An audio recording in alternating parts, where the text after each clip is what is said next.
Well, unfortunately, the weatherman was correct, and it is a terrible, shitty day outside, and it's rainy, so we didn't take the rally me out to the dunes, obviously.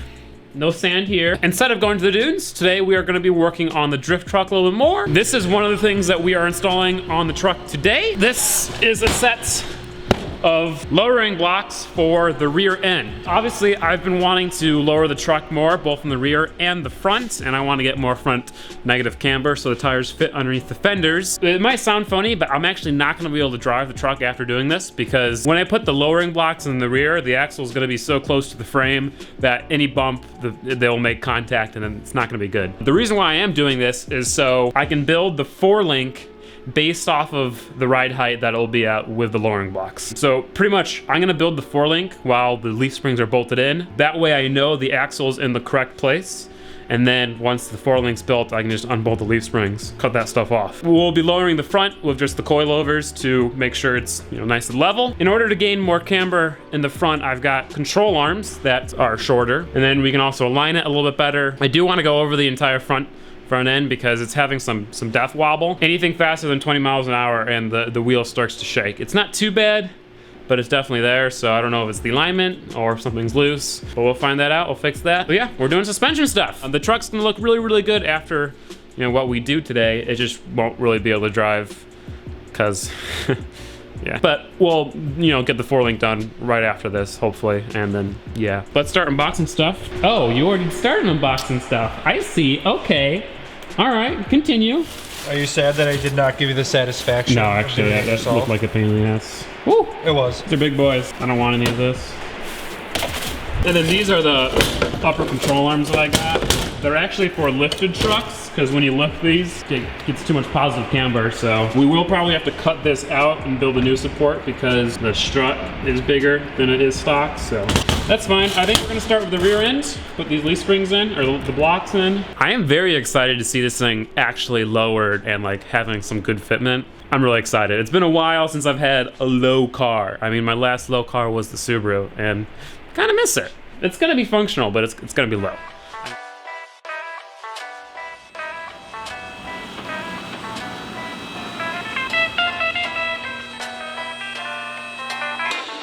Lowering blocks are really easy to install, thankfully. We're just going to loosen the U-bolts, jack up the axle a little bit, and slip the block in between the axle and the leaf spring. So that will move the axle up 2 inches, which will lower the truck 2 inches. But as you can tell, the axle will get closer to the frame, and once the suspension is compressed, it will probably be so close where it will hit it. I'm gonna take off the shocks, then loosen the U-bolts, and hopefully we can just slip it under there, so.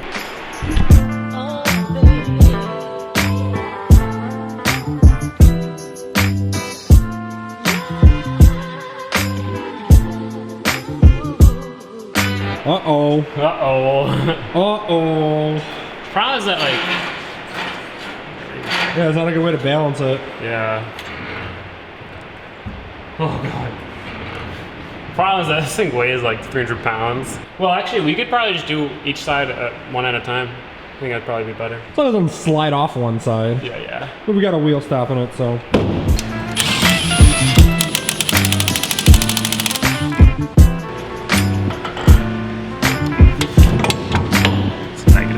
We have to get it up higher because of this too.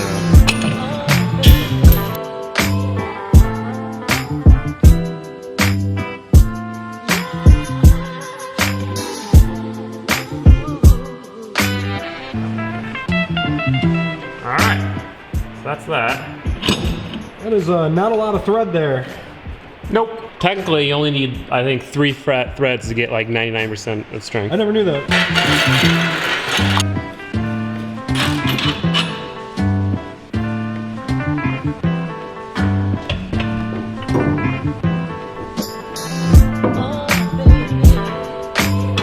Hell yeah! Truck's lowered 2 inches in the rear. So easy. What was that, 25 minutes?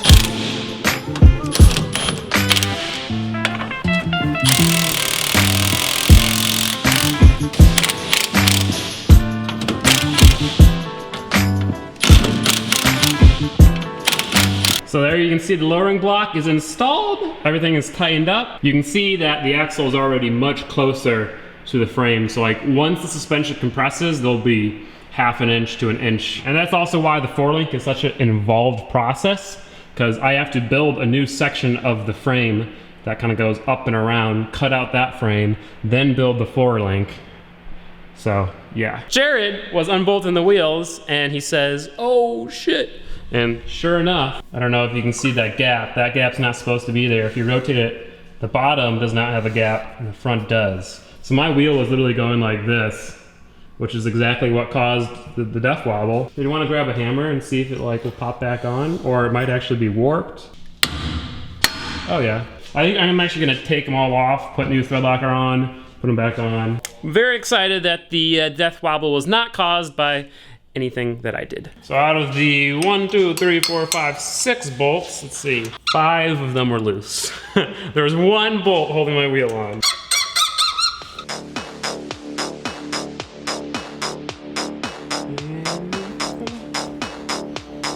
No, everything looks fine. Yeah, that's good. Fine. Maybe I did forget, like it doesn't look like there's anything on these threads either. Yeah, so the other spacer was perfect, so I can guarantee I just forgot to put thread locker on this side.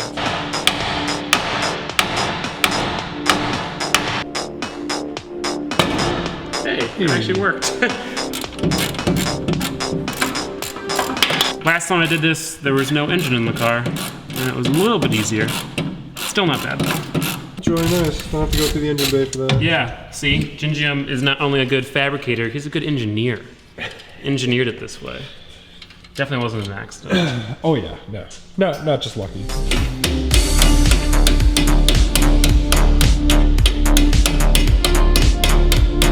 Uh-oh, am I gonna run into the tie rod? Maybe Gingium's engineering wasn't...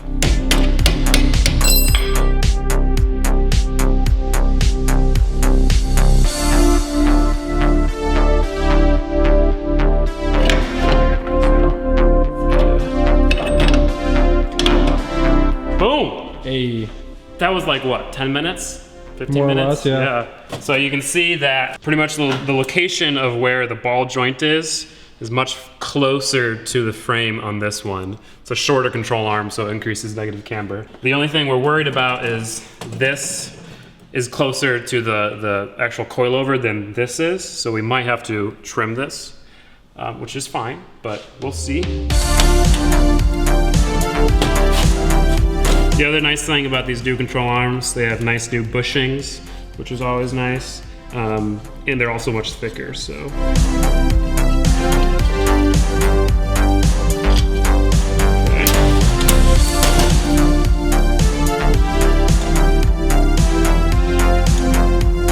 We lowered the back 2 inches, so we want to try to lower this 2 inches. It probably won't go that low. So we'll just max them out and just leave them like that, and hopefully it's low enough. Camber should help too, a little bit. Yeah. First issue discovered with the control arms. They're a little bit wider, so instead of the control arm tightening up against the frame, the edge of the bolts are tightening up against the suspension head aid, which isn't good. So what we'll do is we'll put little washers in between the frame and the control arm, which is good because that increases negative camber, but that means this gets closer to the spring and we're gonna have to cut that. So that's cool, that's fine. I was expecting to have to modify it, so.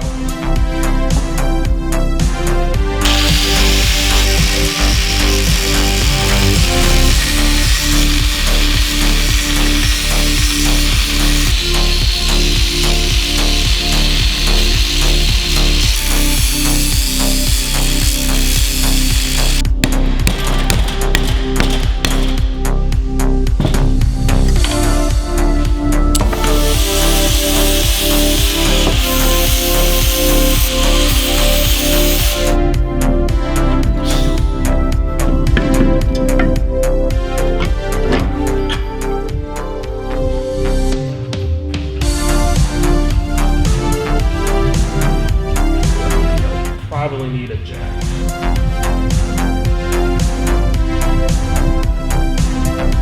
I think there's definitely some negative camber there. This ball joint's at quite a severe angle.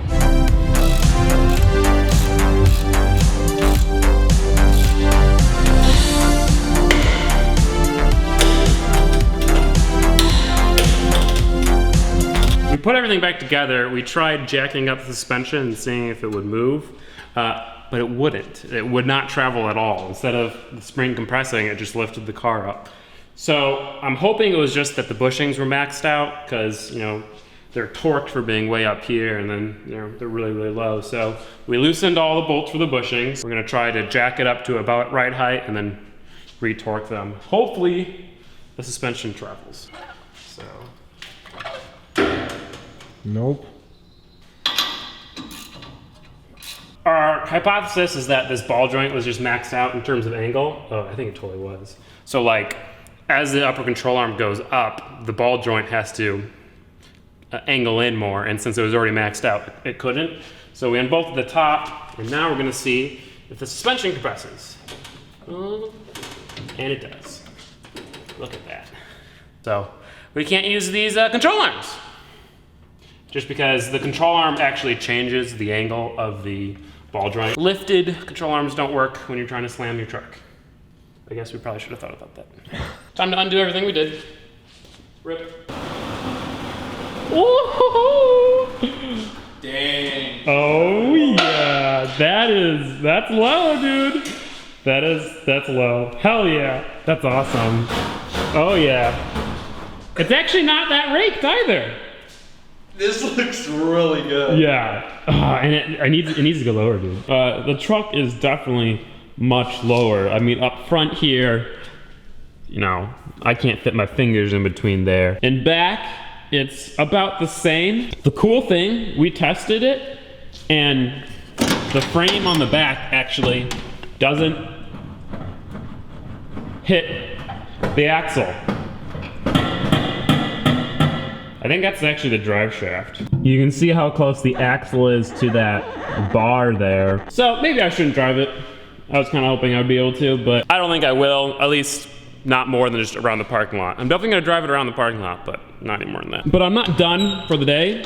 I wanna go ahead and at least get it ready to drive at this height. So I'm gonna get some shims to increase negative camber. There definitely is a little bit more negative camber, you can kind of tell, but it's still not much, and there's still a lot of poke. I'm gonna increase negative camber, and then I'm gonna roll these fenders, and hopefully I can get it to a point where it won't rub.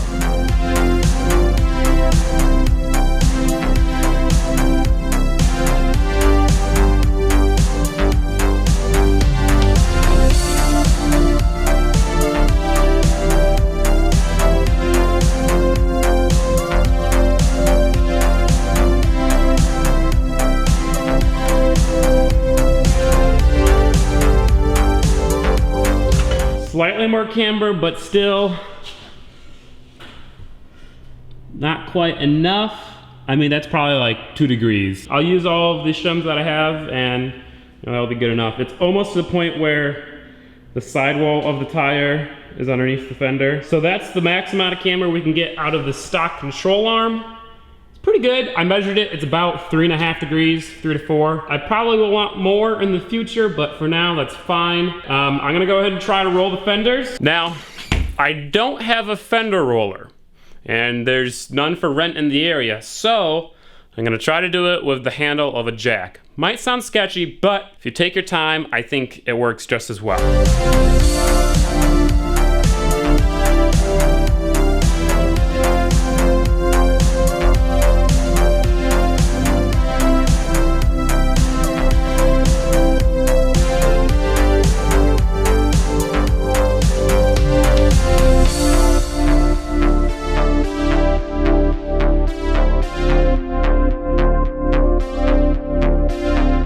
For the tools I used, the fender roll was a huge success. It's definitely rolled. I can fit my finger in there now, but it's not pulled at all. Still doesn't actually cover the tire. Thankfully, it's enough where it doesn't rub. The tire cambers in just a little bit when the suspension compresses and kind of tucks in there nicely. So yeah, that's pretty much it. I want to go ahead, give it a quick front end alignment, just really check toe, and then kind of drive it around the block. Even though I don't want to drive it anywhere far or rip it or anything, I need to make sure it drives smoothly and drives straight so that when I build the 4-link, I know I'm building it with the correct geometry and all that kind of crap. Right now it's got a 1/4 of an inch of toe in. We want about 1/8 of an inch toe out.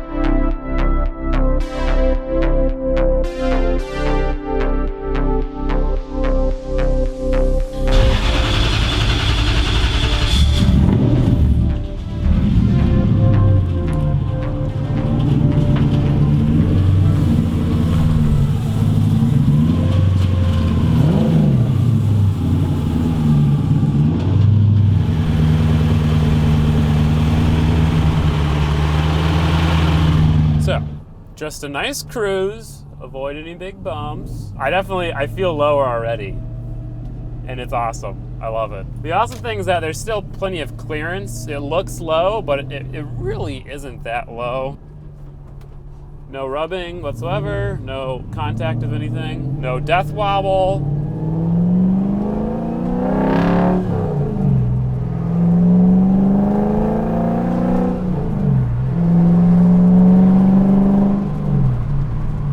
Sounds so good. I want to rip it, but I don't want to rip it with the way that back end is.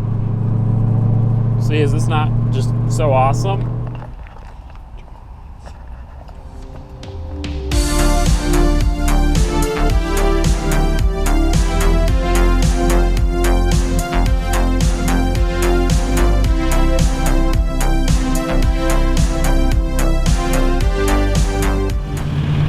Looking at the side profile of the truck, the wheels look really small. I thought 17s were good. I thought they looked really nice when it was a little bit higher. They look kind of small, but I don't know if they actually, are small, or if maybe I'm just, seeing it weirdly. So what do you guys think? Do you think I should stay with the 17s or maybe go up to an 18 or a 19? Not an 18. I would go up to an 18. So what do you think? 17 or 18? I think an 18 would look nice. Yeah? I think a bigger wheel would fit the wheel wells a little bit better. But let me know.